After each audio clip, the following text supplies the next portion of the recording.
রাহুল ১০ বছর আর তার ২ বছরের পিঙ্কি কুকুর একদিন গ্রামে ছুটিতে আছে। মিনা, তার মা, ৩৫ বছর, আর অমল, তার বাবা, ৪০ বছর, ছোটবেলা থেকে একটা রহস্যময় পুকুরের গল্প শোনাতেন। আমি ছোটবেলা থেকেই এই পুকুরের গল্প শুনে আসছি, আর আমার বাবা বলতেন এখানে একটা গুপ্তধন থাকতে পারে। একদিন রাহুল আর পিঙ্কি সেই পুকুরের ধারে যায়, আর সেখানে এক পুরনো মানচিত্র পায়।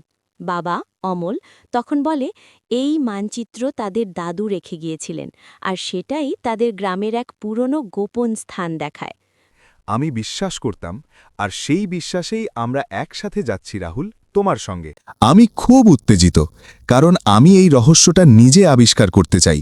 আমাদের পুরো পরিবার একসাথে এটা করব। তখনই রাহুলকে সাহস দেয়, আর তারা একসাথে সেই পুরনো রহস্য উদ্ঘাটন করে, যা পুরো পরিবারকে এক করে ফেলে।